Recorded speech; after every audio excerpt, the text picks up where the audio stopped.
Charles, bonjour. Bonjour.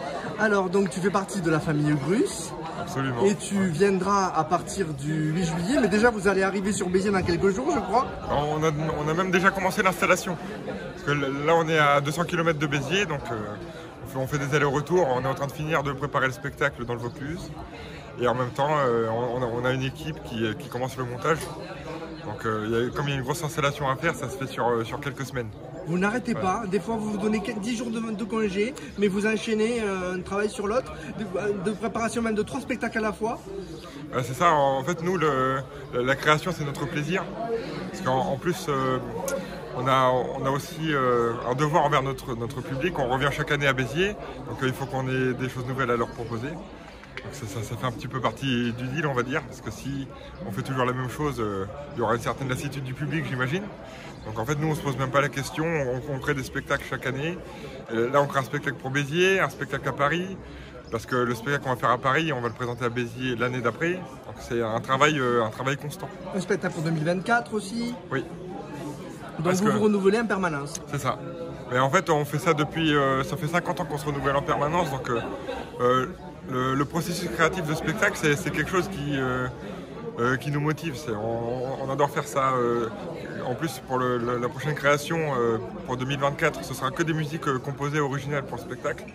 C'est pour ça ça s'anticipe en avance. En fait, on peut pas préparer un spectacle en se disant bon, dans 2 mois, on fait un nouveau spectacle, qu'est-ce qu'on va faire? Ça se prépare sur plusieurs années. Ouais. Donc c'est pour ça qu'en fait, il y a énormément de travail en amont. Donc, par exemple, en ce moment, là, on est en train de finir la chorégraphie des numéros qu'on va faire cet été.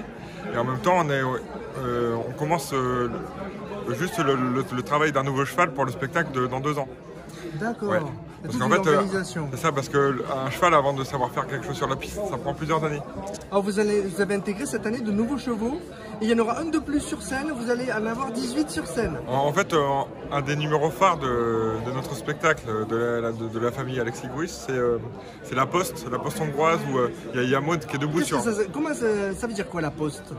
Après, c'est le nom du numéro. Oui. En fait, la poste hongroise, c'est le nom de la discipline où en fait, le cavalier il est debout sur 2 chevaux. Les 2 chevaux ils sont côte à côte. Oui. Et en fait, le cavalier a un pied sur le dos de chaque cheval. Donc dans ce numéro-là, il y a ces 2 frisons, les 2 chevaux avec Maud qui est debout sur ces 2 chevaux.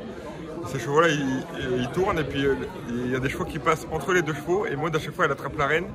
Et donc les chevaux ils rentrent et après ils se mettent en rang devant et ça fait un attelage à la fin de 17 chevaux.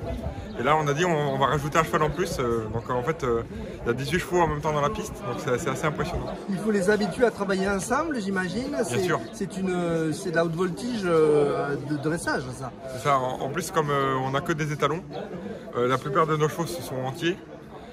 Il faut que les chevaux, qu'on leur apprenne à se respecter, parce que 2 chevaux entiers, s'ils ne se connaissent pas bien et qu'ils n'ont pas une bonne éducation, c'est des chevaux qui peuvent s'attaquer.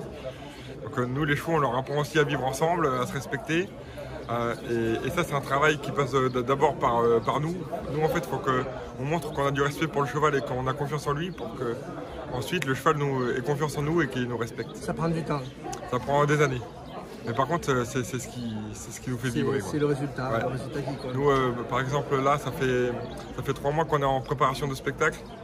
Et donc, tous les jours, on s'entraîne. Et en fait, notre plaisir à nous, c'est de monter sur les chevaux, de s'en occuper. Mais en fait, même quand on n'a pas de spectacle, on est passionné par ce qu'on fait. Ouais. Qu'est-ce qu'on va voir cette année? Qu'est-ce qu'il y a de nouveau? Qu'est-ce que vous allez proposer au public? Il y a des choses qui ne changent pas. Votre frère disait des choses qui marchent, donc on les garde. Mais il y a des choses que vous renouvelez. Hein. Alors en fait, dans notre famille, on a un répertoire artistique. Donc il y a des disciplines où on va dire on a atteint un haut niveau. Et donc ça, c'est des constantes dans nos spectacles. Donc le défi chaque année, c'est d'augmenter le niveau et aussi de l'habiller d'une différente manière pour qu'il y ait une mise en scène innovante et pour que le spectateur soit quand même surpris. Donc les chansons populaires sont à l'honneur cette année. Voilà, ouais, donc là on va faire chanter le public parce que ce sera que des chansons qu'ils connaissent.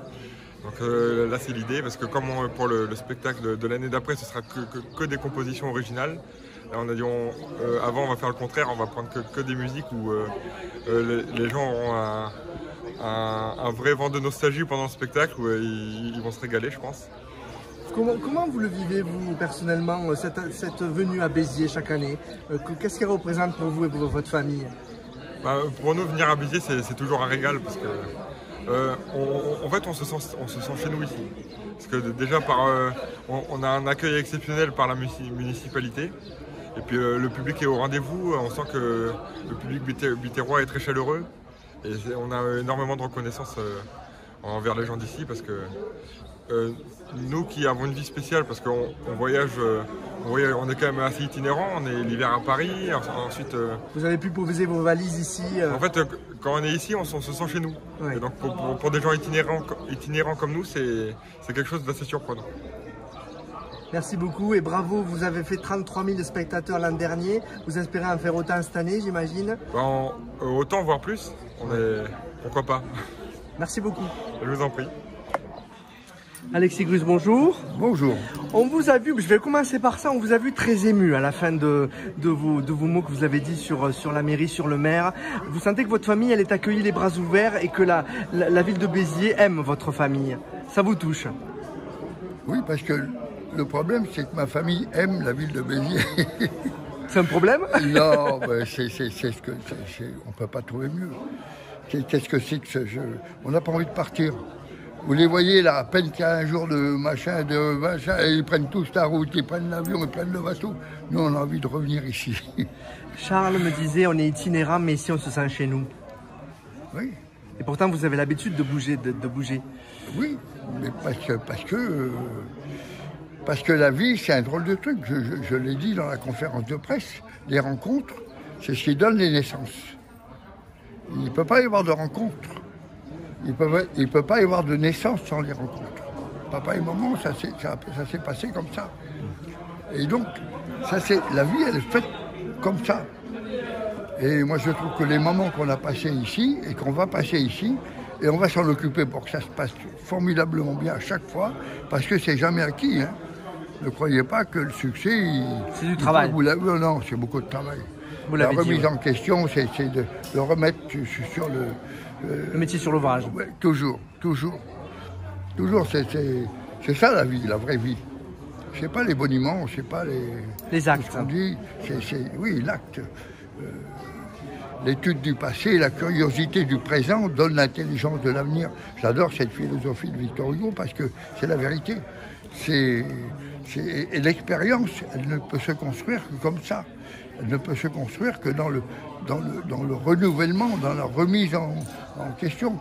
On parle du bien-être animal aujourd'hui, mais ils sont en train de tout détériorer parce que le bien-être animal sans l'humain, moi c'est le bien-être ensemble qui me préoccupe. C'est pas seulement un, dis-moi. Je te vois après. Et donc, oui, Béziers, ça peut être... c'est une ville de résistants, d'origine. Moi, j'aime faire de la résistance et de ne pas me laisser glisser dans une facilité. La facilité, c'est l'aboutissement d'un travail énorme. Et quand vous avez vraiment donné, là vous vous apercevez qu'est-ce qu'on est bien après. Parce qu'il faut savoir donner. On est dans un monde où on ne sait pas trop. De plus en plus, on donne de moins en moins. On prend de plus en plus sans dire merci en plus. C'est moins bien ça. Dites-moi le proverbe que vous avez dit, enfin la citation sur la tradition. Pour moi, c'est un modèle du genre. Il faut la dire calmement, tranquillement. Quand il dit la tradition, c'est pas le culte de la cendre, c'est la préservation du feu. Parce que cultiver la cendre, elle a donné. Vous, c'est du feu que vous avez en vous, que vous entretenez. C'est le feu qu'il faut entretenir, parce que d'abord, raviver. Le monde, quand on voit ce qu'il y a au-dessus de nos têtes et ce qu'il y a sous nos pieds, on n'en parle jamais. Mais moi, j'ai quand même beaucoup de soucis avec ce qu'il y a sous les pieds que plus que ce qu'il y a au-dessus. On parle de ce qu'il y a au-dessus de la terre, on ne parle jamais de ce qu'il y a en dessous. Vous avez remarqué, on en parle très très peu. Haroun Tazieff en parlait bien. Mais on ne croit pas quand il en parle. Si, le soleil, il est sous nos pieds et au-dessus de notre tête. Hein. C'est que du feu. Et c'est ça qui donne la vie. C'est le mouvement. Parce que le feu, ça mange tout. Et c'est ce qui fait vivre tout. Parce que, comme je l'ai dit tout à l'heure dans la conférence, la cendre, c'est la fertilité de la terre. Donc il faut cultiver la terre pour faire le feu, pour qu'il y ait du feu, et puis que ça refasse de la cendre. C'est un truc de dingue. Donc vous êtes heureux aujourd'hui, vous avez 33 000 spectateurs l'an dernier, oui. Vous espérez plus cette année. Comment vous abordez cette année nouvelle, cette troisième année? Ça devient une habitude, Béziers, ou c'est un challenge chaque fois? Ah non, je sais pas. L'habitude, comme disait Jean Gabin, c'est mourir sur place, il disait Jean Gabin, prendre l'habitude. Non, c'est redoutable l'habitude. Et il faut justement, là on a remis les choses en route, on remet en route et on se bat pour que ce soit, en tous les cas, pas moins bien que l'année dernière. Hein. On arrive là à notre 50e création. Hein. Et oui, bientôt. Bientôt les 50 ans l'an prochain. Ah oui, oui. Donc c'est beaucoup. Et chose précieuse, le dimanche, les gens peuvent venir et vous poser des questions, c'est gratuit. Sûr. Et ça, les gens apprécient. Parce que de dire les choses, c'est bien, mais de les montrer, c'est mieux. Et nous, c'est pas des images bricolées, c'est la vérité. Le cheval est vivant, il est devant vous, il y a les odeurs, il y a le vent, il y a tout. Et là, on voit comment on travaille avec les chevaux, on voit le résultat. Les gens qui ont vu les chevaux, qui verront cette année dans le spectacle, vont être étonnés. Parce que l'année dernière, à Béziers, ils n'étaient pas aussi bien. Ils n'avaient pas autant de qualité artistique et tout. Mais là, vraiment, c'est formidable. En tous les cas, notre venue à Béziers, ça a été un moment formidable dans notre vie. Et je remercie encore une fois monsieur le maire, monsieur Robert Ménard, et puis tous les Biterrois qui nous accueillent chaque année, mais d'une manière extraordinaire. Merci à vous. Merci à vous, merci beaucoup.